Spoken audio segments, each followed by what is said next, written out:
I'm the #1 go-to guy in the world of celebrities. How do you make that happen? Decided to get very skilled at my work, and anywhere from working from little kids in orphanages to people in prisons to Robert Downey Jr. So I don't see anybody as different. I just see them as human beings that need to turn a setback to a comeback. What I teach is that we all have what I call life interruptions. You've had them, I've had them. It could be when somebody's young and they get ill, or their parents get divorced, or in this case, my father passed. So it's a life interruption. And then when most people have that life interruption or setback, they don't know how to get out of it. And so that's one thing that I think created a calling in me, that I wanted to help more people that had life interruptions find a way up and out. The whole idea of the book of the miracle mentality is don't live in the mundane, don't stay in the messy, don't stay in the madness, but make room for the miracles. And I think that so many of us, that we get so caught up in the mundane, and then the mundane escalates to the messy, and then it escalates to the madness, which is the chaotic, that man, where's the magical? You know, there's times in life where you just want to shout, where life is at a high volume, and could be the first time somebody falls in love, you just want to shout. It could be you're successful in your job, you just want to shout. But there are times where you're disappointed and things don't work, and then you're disappointed again and disappointed again.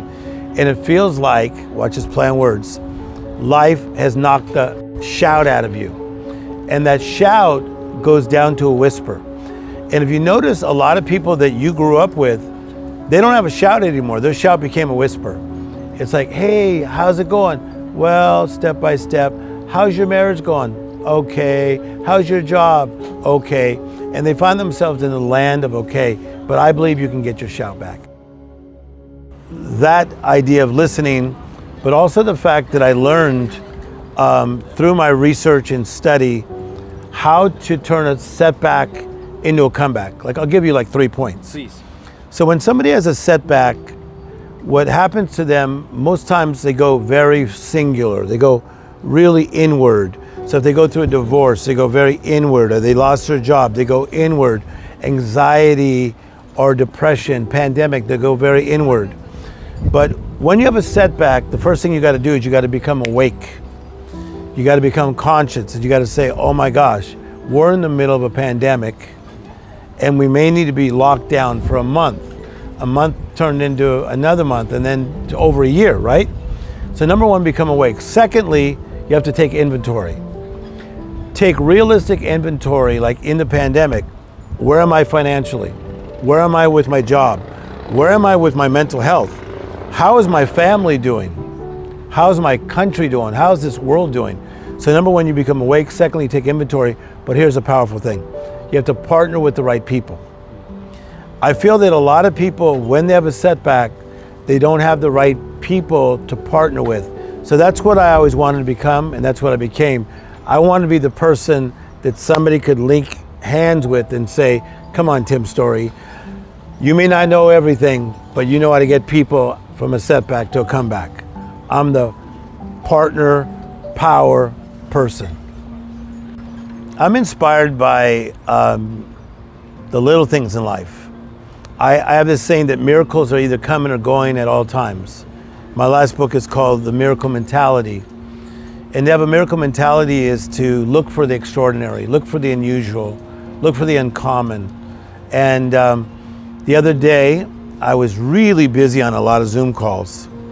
And I went in my backyard, and as I was sitting there drinking hot tea, I noticed that 3 butterflies came by my right shoulder at the same time. True story. They turned around and came back the same way. That inspires me. So I'm inspired by butterflies. I'm inspired by you today and the outreach you guys have in changing lives. I'm inspired by this beautiful location in Estonia. I'm inspired by great conversations with Quincy Jones. I'm high on life. I really enjoy life. What a privilege to live. First of all, I've learned that not everyone's urgent is my urgent. I got that from Stephen Covey. Because in the early days of life coaching, I used to be on the phone like non-stop, like even late at night, 2, 3, 4 in the morning. I don't do that anymore. Because unless it's a major crisis, someone's been hospitalized or somebody had a relapse in the area of addiction, I make people make appointments, and the biggest stars in the world, they gotta go through my assistance. And I think it's better that way, because I have to protect my own peace. I have to protect my own state of mind, because I like to be in just a very sound mind. I like to be steady in unsteady times. So even though they may have my number, doesn't mean their urgent is my urgent. I have a therapist. So I think that, like, to live the life that I get to live is so over my head. Like, how did this happen? Okay. So like sometimes I'm like driving down the street, and I won't name drop on this one, and like someone will call me that's like a huge, gigantic movie star that we would look up to forever. And it blows me away still. So I think that, you know, for many years, I'm living this life that is different, better, more magical. And I like going to a therapist and just sitting there and making sure I stay on the yellow brick road, making sure that my motives are right, my mindset is right. Because in my kind of job, they offer you a lot of money to do different things, like, you know, mostly coming from just a lower income family to starting to do real well, even in my early 20s. I just wanted to be around practical mindsets that would keep me on the yellow brick road, and so far so good. To get your shout back, the first thing you got to do is get tired of being tired. If you're bloated, get tired of being bloated. If you're poor, get tired of being poor. If you're lonely, get tired of being lonely. And you really got to get tired of being tired. And that's how I was being in a lower income family. I didn't like that feeling of, like, I wanted a certain tennis shoe, but I got the almost version. I wanted the certain type of Levi's, but I got Plevi's, right? So everything was almost. I was tired of being tired, tired of being regular, tired of being this. And so I made a choice that, man, I'm gonna do 3 things. Here we go. Number 1, we learn from education. Number 2, that's why I'm glad that you're doing this, we learn from conversation. Number 3, we learn from observation. So I begin to educate myself, I begin to have better conversations, and I begin to watch people around me that got their shout back. And I emulated and started following what they did. Tired of being